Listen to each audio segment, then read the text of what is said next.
لیکن کچھ بہرحال گراؤنڈ ریالٹیز ہیں، اور پھر اس کے اوپر اس کا حل کیا ہے، اور اس میں یہ جو چند دن کی مجالس ہیں اس کا موضوع کیا بنے گا، اجمالاً عرض کروں گا آپ کی خدمت میں۔ درود بھیجے گا محمد و آل محمد پر، اللہم صلی علی محمد آل محمد وعجل فرجہم۔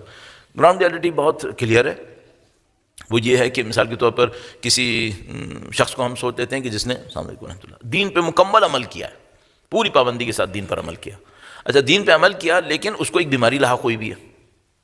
اچھا اب وہ ہمارے پاس آتا ہے اور کہتا ہے کہ مثلا مولانا صاحب میں نے دین میں یہ کیا ہے، یہ بیماری حل نہیں ہوئی ہے، اب آپ ہمیں کوئی ورد بتائیں، کوئی دعا بتائیں، کوئی عمل بتائیں کہ یہ بیماری حل ہو۔ ہم نے بتا دی، پھر بھی حل نہیں ہوئی۔ ایسا ہوتا ہے یا نہیں ہوتا ہے؟ ہوتا ہے۔ اب میں کیا بولوں کہ یہ دین میں نقص وارد ہو گیا یا نہیں ہوا؟ کم سے کم جو بیمار ہے اس کے کسی گوشے میں یہ پھنس جائے گی بات کہ میں نے دین کے نام پہ سب کچھ کر لیا لیکن میری مشکل حل نہیں ہوئی۔ میرے ساتھ ہوا ہے، بہت دفعہ ہوتا ہے۔ ایک صاحب مجھے ملے، ذرا سا بھی کہیں اشارہ بھی نہیں کرنا چاہوں گا کہ کہاں ملے، کیسے ملے۔ انہوں نے کہا کہ مولانا میرے بدن میں ایک تکلیف ہے، انہوں نے کہا کہ میری ایک مشکل ہے، اس مشکل کے لیے میں 4 معصومین کے روضے پہ جا چکا ہوں، اور میں خانہ کعبہ جا چکا ہوں، میں مدینہ جا چکا ہوں، میں نے یہ کر لیا، میں نے وہ کر لیا، بڑا تفصیلی بیان تھا، اور وہ مشکل میری حل نہیں ہو کے دے رہی۔ صحیح۔ اچھا اگر آپ نے یہ واقعہ سنا، آپ کے سامنے کسی نے سنایا، تو آپ کو دین کے معاملے میں بے بسی احساس ہوگی یا نہیں ہوگی کہ بھائی دین نے مشکل حل نہیں کی؟ ہوگا۔ یہ ایک پوائنٹ ہو گیا۔ ایک اور پوائنٹ بھی ہے، درود بھیجے گا محمد و آل محمد پر، اللہم صلی علی محمد محمد وعجل فرجہم۔ دوسرا پوائنٹ یہ ہے کہ بھائی جب آپ یہ کہتے ہیں کہ دین ہی ساری مشکلیں حل کرے گا، تو پھر آپ ہی نے دین میں یہ سنا ہے کہ علم حاصل کرو چاہے چین جانا پڑے۔ دین نہیں اگر ساری مشکل حل کرنی تھی تو چین جانے کا تذکرہ کیوں ہوا تھا؟ یہ بھی ہے نا بھائی جب دین ہی نے ساری مشکل حل کرنی ہے تو دین تو جزیرہ نما عرب میں آیا تھا، پھر یہ کیوں کہا کہ علم حاصل کرو چاہے تمہیں چین جانا پڑ جائے؟ تو ہمیں کوئی، اس کا مطلب کیا ہے؟ اس کا مطلب یہ کہ ہمارے ذہن میں دین سے کچھ توقعات ہیں، وہ توقعات ہماری پوری نہیں ہو رہی ہیں، اس کے نتیجے میں خود دین ہمارے لیے انڈر کوسچن جا رہا ہے، اور یہ ہمارے لیے بھی جائے گا اور ہمارے بچوں کے لیے بھی جائے گا۔ اور میں بچوں کی بھی ایک مثال عرض کر دیتا ہوں، درود بھیجے گا محمد و آل محمد، اللہم صلی علی محمد محمد وعجل فرجہم۔ یہ میں نے بہت دیکھا ہے، پتہ نہیں آپ نے دیکھا ہے نہیں دیکھا ہے، ممکن ہے یہاں تک آتے آتے معاملہ تبدیل ہو گیا ہو۔ یہ میں نے بہت دیکھا ہے کہ ماں باپ ڈاکٹر ہیں اور بچہ یہ طے کر لیتا ہے کہ ڈاکٹر تو بننا ہی نہیں ہے۔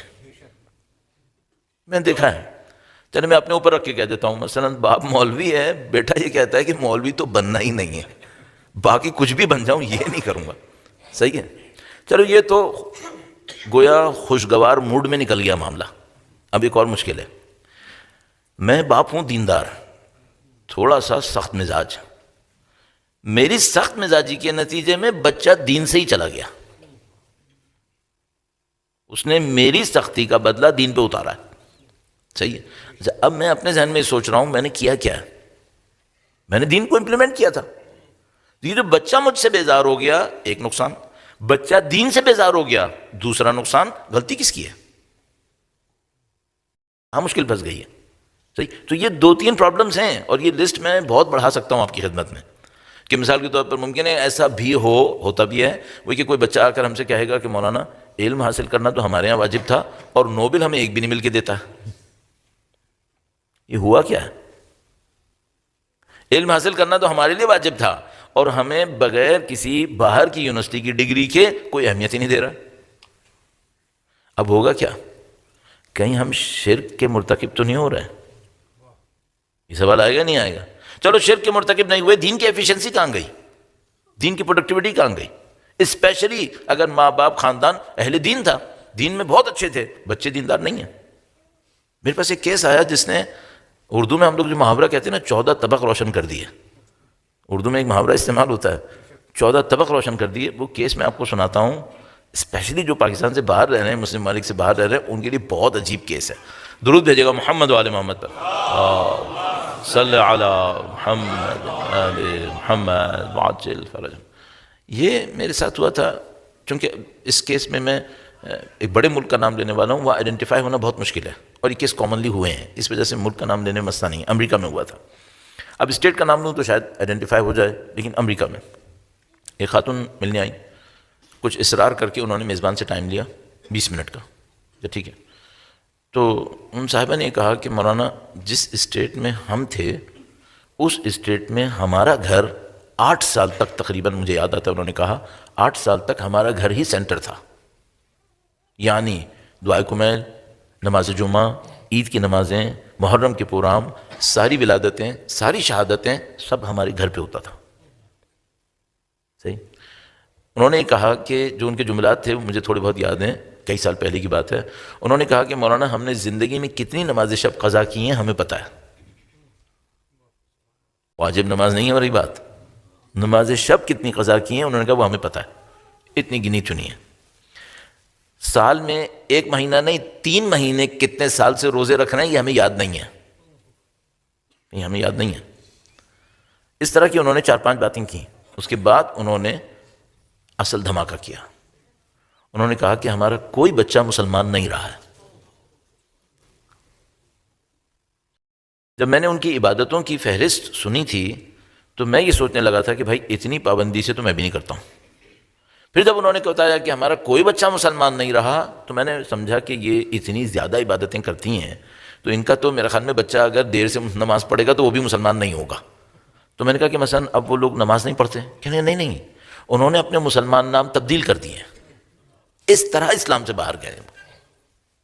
صحیح. انہوں نے کہا کہ مولانا ہمیں یہ سمجھ میں نہیں آ رہا کہ ہماری غلطی کہاں ہے، ہوا کیا یہ. یعنی کہ ہم ماں باپ ہونے کے ناطے ہم نے جتنا کچھ کیا اس میں کیا اپنی اولاد کے لیے دعا نہیں کی ہوگی؟ ظاہر کی تھی. یہ ہوا کیوں ہمارے ساتھ؟ صحیح. اب اس میں کوشچن مارک کس کے اوپر آ رہا ہے؟ دین پہ، کیونکہ ان پیرنٹس پہ تو نہیں آ سکتا اس سے زیادہ کیا کرتے دین کے نام پہ. صحیح.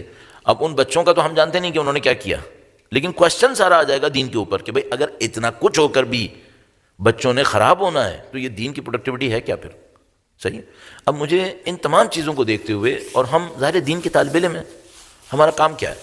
ہمارا کام یہ ہوتا ہے کہ ہم کہیں پہ بھی جاتے ہیں یہ دیکھتے ہیں دین لوگوں کو کیا دے رہا ہے، لوگ دین سے کیا لے رہے ہیں. جو یہ لے رہے ہیں یہ وہی ہے جو دین نے دینا تھا، کہیں کوئی غلطی تو نہیں ہو رہی ہے. اس کے نتیجے میں یہ ساری کنفیوژنز بنتی ہیں.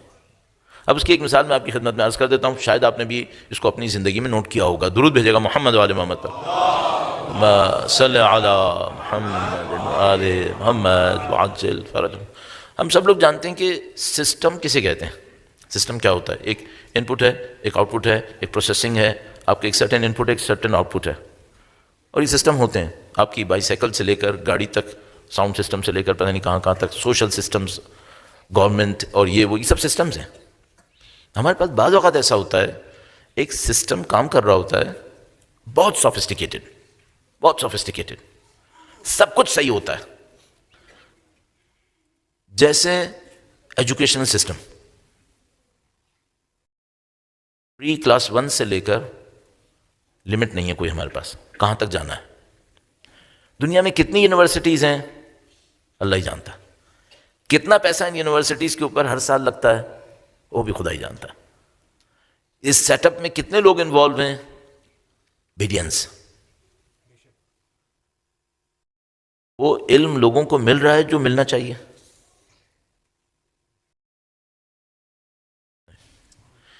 کچھ مل رہا ہے تبھی تو یہ چل رہا ہے. وہ مل رہا ہے جو ملنا چاہیے؟ نہیں. یہ کون پکڑے گا جبکہ سسٹم چل رہا ہے؟ اسی میں دنیا کی ٹاپ رینکنگ یونیورسٹیز بھی ہیں جو نوبل پرائزز لے رہی ہیں، اسی میں دنیا کی ساری ڈیولپمنٹ ہو رہی ہے، ٹیکنالوجیز آ رہی ہیں، انسان بقول کسی کے فلاں سے فلاں تک پہنچ گیا، یہ سب کچھ ہو گیا. ابھی بھی ایک کانٹا ہمارے دلوں میں چبھا ہوا ہے. یہ وہ علم نہیں ہے جو انسان کی شرف اور الہی حیثیت ڈیمانڈ کر رہی تھی. یہ وہ نہیں ہے. صحیح. اچھا یہ کون آئیڈینٹیفائی کرے گا جب اتنی چمک دمک موجود ہے؟ اب کون پکڑے گا کہ سسٹم میں وہ نہیں ہے جو ہم چاہ رہے تھے؟ کوئی کیسے پکڑے گا؟ کیوں بھائی یونیورسٹیز کی جو رینکنگ کرنے والے ہیں ان کے پیرامیٹرز میں یہ کوئی پیرامیٹر ہے نہیں. جب وہ یہ پیرامیٹر ہی نہیں ہے تو وہ رینکنگ میں کہیں گے دنیا کی ٹاپ 10 یونیورسٹیز یہ ہیں. بالکل صحیح ہوں گی. وہ ٹاپ 10 بھی وہ دے رہی ہیں جو آپ اور میں علم کہتے ہیں؟ شاید نہیں دے رہی ہوں گی. هو الذی بعث فی الامیین رسولا منہم یتلو علیہم آیاتہ ویزکیہم ویعلمہم الکتاب والحکمۃ وان کانوا من قبل لفی ضلال مبین. ضلالت سے بچنے کے لیے جو ہدایت کے لیے علم چاہیے ہے، جس کو خدا نے علم کہا ہے، دنیا کی ٹاپ 10 یونیورسٹیز میں سے کتنی دے رہی ہوں گی؟ نیل. تو ان کو ٹاپ 10 رینکنگ کس نے دی ہے؟ جس کو یہ بھی نہیں پتا کہ علم ہے کیا. وہ پیرامیٹر میں تو اس وقت ڈالے گا جب اس کو پتا ہو کہ علم ہوتا کیا ہے. اس کی کوئی غلطی نہیں ہے، غلطی میری ہے. کیا غلطی ہے میری؟ میں نے اس سے غلط توقع لگائی ہے، میری ایکسپیکٹیشن غلط ہے. کیوں؟ اصلا وہ کسی اور کاسمولوجی کا معتقد ہے، میں کسی اور کاسمولوجی کا معتقد ہوں. ہماری دنیا دو ہیں، یہ دو مختلف دنیایں ہیں. اب یہاں پہ ایک پوائنٹ سامنے آتا ہے، وہ جو دین کی دنیا ہے جس کو دینے وہ آیا ہے وہ کیا ہے، اور یہ جو دنیا داروں کی دنیا ہے جس کے اندر یہ چمکتے ہیں دمکتے ہیں یہ کیا ہے. اچھا یہ میں کیوں آپ کی خدمت میں عرض کر رہا ہوں، یہ ڈفرینشیٹ ہم نے کر لیا ہے کیا ہم یہ ڈفرینشیٹ کر پائے ہیں؟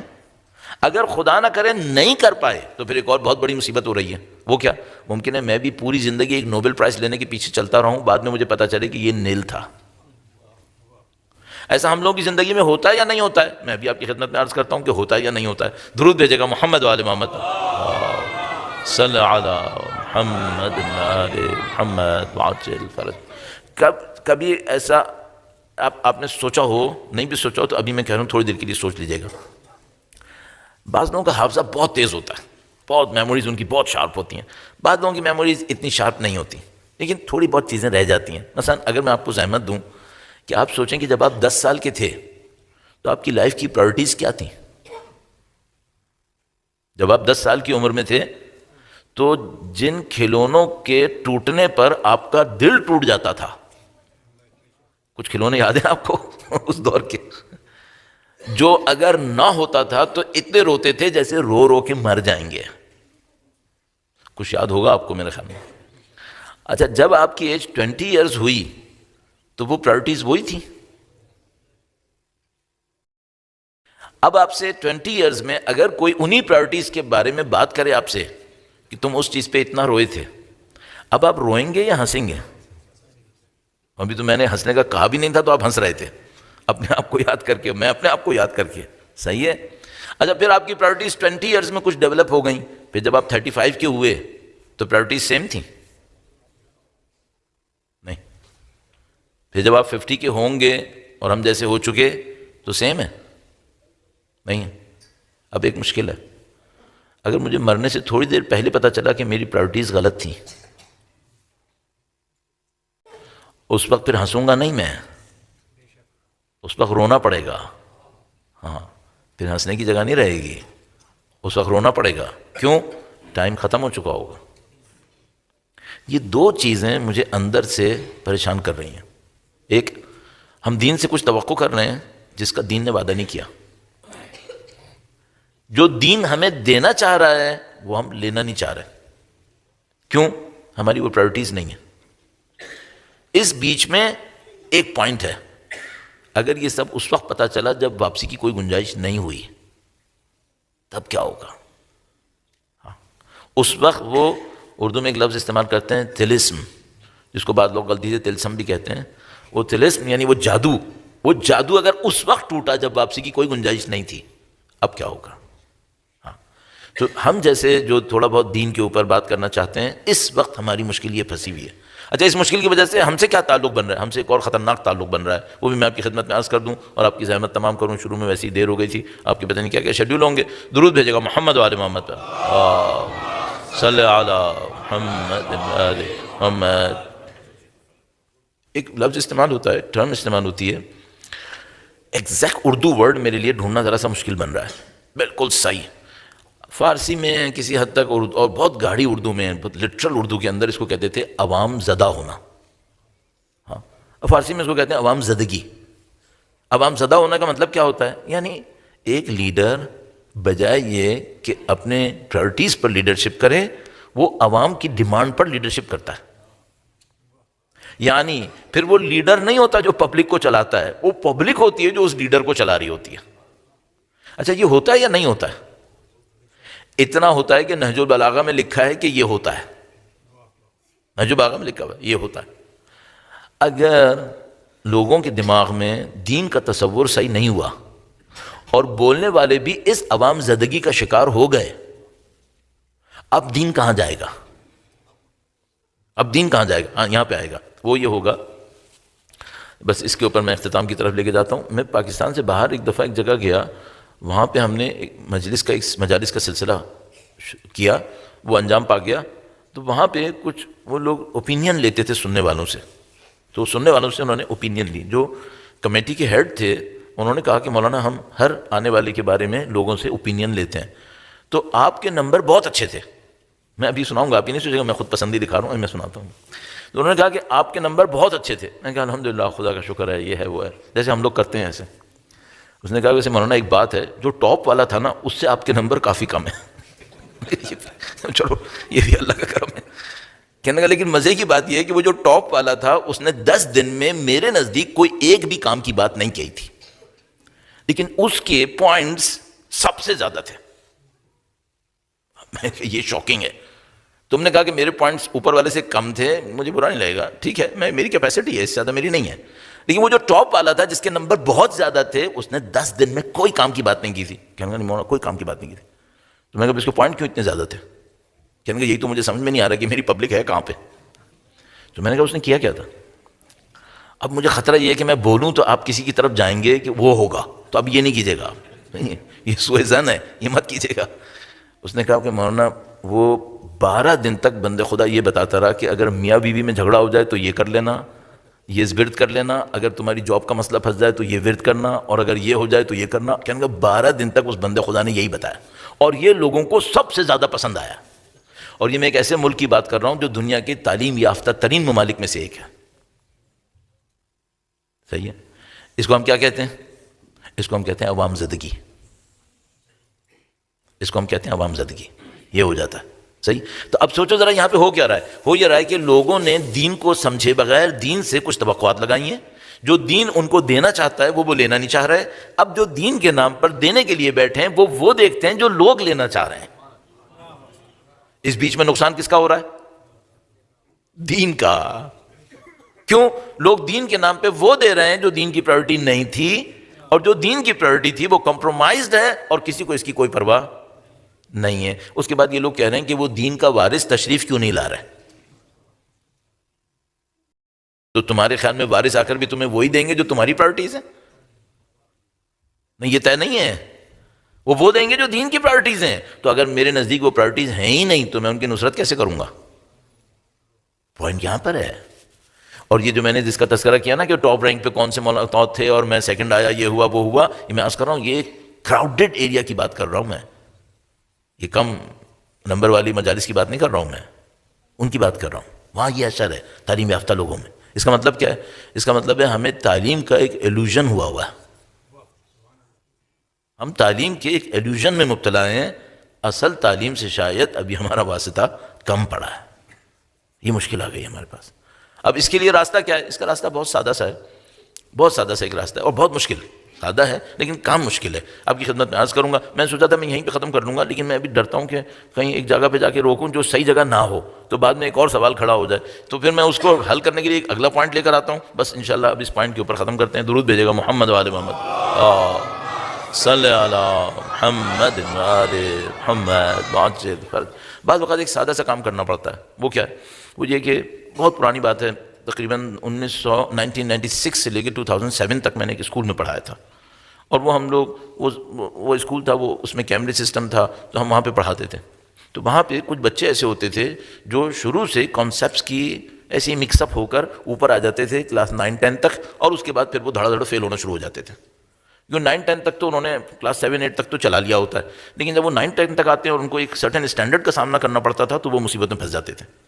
تو ہمارے پاس یہ ایشو بہت آتا تھا، اور اسپیشلی یہ پرابلم آتی تھی میتھمیٹکس کے اندر۔ یہ بچے 7-8 تک تو گزار لیتے تھے، جب وہ آتے تھے وہ بے اصطلاح او لیول کے میتھمیٹکس کے سامنے تو وہ ان کا حشر جو تھا وہ کلیئر ہو جاتا تھا۔ تو ہمارے ایک میتھمیٹکس کے ایک ٹیچر تھے، فوت ہو گئے۔ ان کا ایک کام تھا، جب کوئی بچہ ہمیں کلاس میں ایسا ملتا تھا اس طرح کا کوئی ڈفر جس کا ہمیں سمجھ میں آتا تھا کہ بھئی اس کا کام خراب ہے، یہ کچھ بھی کر لے بیچارہ، یہ نہیں ہو پائے گا۔ اب اس کے بعد 2 راستے ہوتے تھے، بعض کو تو ہم کہتے تھے بھئی تم کیمبرج سے نکلو، سیکنڈری میں چلے جاؤ، تو وہاں پہ تم کھپ جاؤ گے. بعض کو ہم سمجھتے تھے کہ نہیں یہ کر لے گا، تو ہم ان ٹیچر کے حوالے کرتے تھے. وہ ٹیچر کیا کرتے تھے؟ وہ اس سے کہتے تھے کہ بیٹا میں تمہیں کلاس 6 سے میتھمیٹکس دوبارہ پڑھاؤں گا. ایک مہینے کلاس 6 پڑھاؤں گا، دوسرے مہینے کلاس 7، تیسرے کلاس 8، پھر کلاس 9، تب تم او لیول کا پیپر دینے کے قابل ہو جاؤ گے. صحیح ہے؟ اس کو ہم کیا کہتے ہیں؟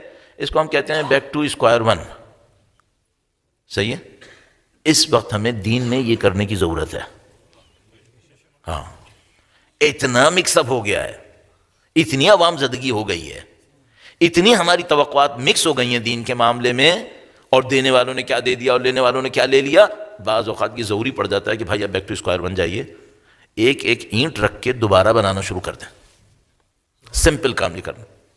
اس کو میں کیا کہوں گا؟ اس کو میں کچھ بھی کہوں، میں کہوں گا بھائی آپ ایسا کریں، پہلے دن سے رسول اللہ سے بیعت دوبارہ کریں. سادہ سی بات کہ بھئی آپ کلمہ توحید پہلے دن سے جو پڑھنا تھا اس کو دوبارہ پڑھ لیجئے. کیوں؟ کیونکہ ہم وہ اسٹوڈنٹ ہیں جو میٹرک فیل پی ایچ ڈی کر رہے ہیں تو میٹرک فیل، لیکن اب ہم پی ایچ ڈی کر رہے ہیں. تو اب ہمارے لیے ضروری کیا ہے؟ بھئی ایسا ہے کہ پہلے جا کے میٹرک پاس کر لو تاکہ یہ پی ایچ ڈی نبٹ جائے، ورنہ یہ نہیں نبٹنے والا ہے. ہم لوگ الہی امتحان کے اسٹیجز میں پی ایچ ڈی میں داخل ہوئے ہیں.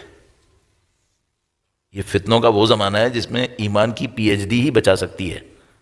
اگر ہم میٹرک فیل ہوئے تو ان فتنوں سے نہیں بچ پائیں گے، اس میں پھنس جائیں گے. اس لیے بہت ضروری ہے کہ بیک ٹو اسکوائر ون جاؤ اور دین کی ریکنسٹرکشن دوبارہ سے کر لو. اگر خدا نہ کرے کوئی گیپس تھے انہیں فل کر لو، خدا نہ کرے کوئی پارٹ غلط لگ گیا پزل کے اندر، اس پزل کو دوبارہ سے فکس کر لو، ورنہ یہ عمارت گرنے میں دیر نہیں لگے گی. نعوذ باللہ تعالیٰ. اور میں نے اتنی مثالیں آپ کی خدمت میں عرض کی یہ بتانے کے لیے کہ دیکھو عمارتیں کیسے گر رہی ہیں، کیسے گر رہی ہیں. تو بہت ضروری ہو جاتا ہے. انشاءاللہ کوشش کریں گے. درود بھیجے گا محمد وآل محمد، صلی علی محمد آل محمد وعجل فرج. کوئی مجھ سے کہے کہ یہ کام ہوتا کیسے ہے؟ سادہ سا ایک کام ہے. الحمدللہ رب العالمین. ہم وہ ادیان نہیں ہیں جو پچھلے والے تھے. ان کے ساتھ کیا مشکل تھی؟ ان کی اصلی کتاب تبدیل ہو گئی تھی. اب وہ حقیقت تک پہنچنے کا چانس ہی نہیں تھا. اللہ نے ہمیں وہ کتاب دی ہے جس کے بچانے کا اس نے خود وعدہ کیا ہوا ہے، اور خدا نے ہدایت کے نظام میں وہ امامت دی ہے جس کے بغیر زمین و آسمان تباہ ہو جائیں گے. یہ خدا نے دیا ہے. اس کا مطلب کیا ہے؟ اس کا مطلب ہے آپ کی فکر کبھی آبسولیٹ نہیں ہوگی. صرف ایک کام کرنا پڑے گا، اس کتاب، اس نبی، اس امام سے مخلصانہ بالکل سرنڈر ہوتے ہوئے یہ پوچھنا پڑے گا جو ہم نے سوچا وہ ختم، جو آپ کہہ رہے ہیں وہ کیا ہے. جس دن ہم یہ کرنے کے قابل ہو جائیں گے ہمارا دین سالڈ بیسس کے اوپر رہے گا، اس کو ڈیفینڈ کرنا آسان ہوگا، اور اس میں آنے والے نقصانات میں کوئی پرابلم نہیں ہوگی، جو میں کل انشاءاللہ عرض کروں گا. ایک بار پھر اپنے دین کی سلامتی کے لیے درود بھیجیں محمد وآل محمد پر. صلی علی محمد آل محمد وعجل فرج. یہ ایام انتہائی سختی کے ایام ہیں. حقیقت یہ کہ یہ ایام جن مصائب سے منسوب ہیں وہ ناقابل تصور سختی کے مصائب ہیں. کربلا مکمل مصائب ہیں، لیکن صرف مصائب نہیں ہیں. کربلا میں شجاعت ہے، کربلا میں حمیت ہے، کربلا میں انسانیت اپنی فضیلتوں کے ساتھ ہے، کربلا میں سب کچھ ہے الحمدللہ رب العالمین. لیکن جو مصائب کے پہلو کربلا کے اندر ہیں وہ مصائب ناقابل تصور ہیں.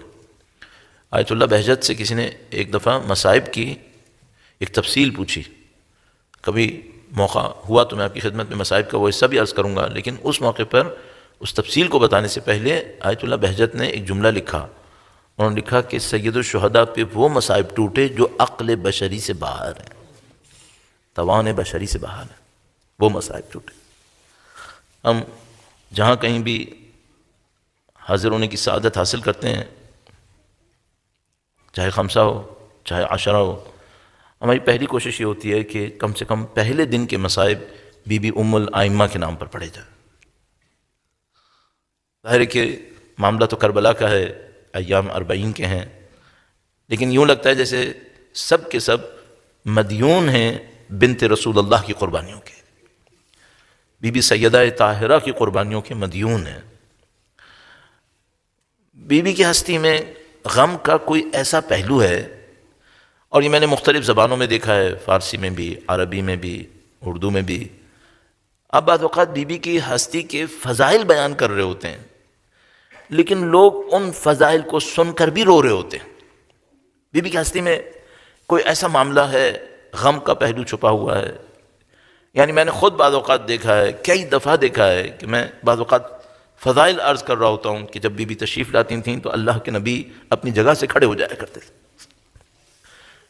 اللہ کے نبی اپنی جگہ پر سیدہ طاہرہ کو بٹھایا کرتے تھے۔ جب بیوی تشریف لاتی تھیں اللہ کے نبی خوش ہو جایا کرتے تھے اور سیدہ کے ہاتھوں کو چوما کرتے تھے۔ اپنی وفات سے 6 مہینے پہلے اللہ کے نبی نے گویا اس کام کو کرنا شروع کیا۔ وہ سیدہ کے دروازے پہ کھڑے ہو جایا کرتے تھے اور فرماتے تھے السلام علیکم یا اہل بیت النبوہ ومعدن الرسالہ ومختلف الملائکہ۔ اللہ کے نبی نے جتنے کام کیے بعد میں تاریخ نے بتایا مصائب کا حصہ تھے۔ اللہ کے نبی نے جو کچھ کیا بعد میں تاریخ نے بتایا کہ مصائب کا حصہ تھے۔ اللہ کے نبی جب سیدہ آتی تھی تو کھڑے کیوں ہو جایا کرتے تھے؟ یہ بتانے کے لیے کہ یہ نہ ہو کہ سیدہ دربار میں جائے تم بیٹھے رہو۔ اللہ کے نبی سیدہ کے ہاتھوں کا بھی بوسہ لیتے تھے یہ بتانے کے لیے کہ کہیں ایسا نہ ہو سیدہ کوئی خط لے کر آئے تم پھاڑ دو۔ اللہ کے نبی اس دروازے پہ کھڑے ہو جایا کرتے تھے، سلام کرتے تھے کہ کہیں ایسا نہ ہو تم اس کو آگ لگانے کے لیے آ جاؤ۔ سیدہ کے مصائب بہت زیادہ ہیں، بیوی کے مصائب بہت زیادہ ہیں، لیکن بیوی کے مصائب میں ایک عجیب پہلو وہ احترام ہے جو مصائب کے دوران خیال کرنا ہے۔ اور بیوی کے مصائب کیا کیا ہیں؟ انسان بس اتنا ہی سوچے کہ کوئی بنت رسول اللہ باپ کے جانے کے غم میں ہے اور اس کے دروازے پہ دھمکیاں دینے کے لیے لوگ آئے ہوئے۔ بعض اوقات انسان سوچتا ہے کہ مورخین کچھ لکھتے ہیں کچھ نہیں لکھتے ہیں، بس اتنا بعض نے لکھا کہ آئے دھمکی دی کہ گھر جلا دیں گے۔ کیا معاملہ ختم ہو گیا؟ نہیں، معاملہ ختم نہیں ہوا، دروازے میں آگ لگا دی تھی۔ دروازے میں آگ لگا دی تھی تو میں اپنے دل سے پوچھوں گا کیا معاملہ یہاں پہ ختم ہو گیا؟ نہیں، ختم نہیں ہوا۔ بی بی دروازے کے پیچھے کھڑی تھی اور دروازہ ان پر گرایا گیا۔ کیا معاملہ ختم ہو گیا؟ نہیں، معاملہ ختم نہیں ہوا، اس دروازے میں ایک کیل تھی۔ سیدہ کا وجود مقدس پامال ہوا ہے۔ کیا مصائب ختم ہو گئے؟ نہیں، مصائب ختم نہیں ہو گئے، اب ایک بازو پر تازیانے بھی لگے،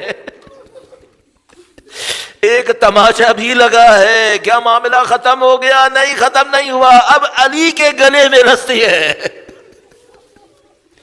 اللہ اکبر، یہ سارے مصائب بی بی نے جھیلے، ہاں بی بی نے جھیلے ہیں، اور یہ نسلوں میں منتقل ہوتے چلے گئے ہیں۔ پھر ایک وقت آیا ہے جب ایک زندان ہے، ایک بچی رو رہی ہے، وہ بچی اتنا روتی ہے کہ اس کے باپ کا سر اس کو دے دیا جاتا ہے۔ بچی اپنے باپ کے سر کو گود میں لیتی ہے، سر کو خون سے صاف کرتی ہے اور کہتی ہے اے میرے بابا کے سر، تجھے کس نے تن سے جدا کیا، تجھے کس نے نیزے پہ بلند کیا؟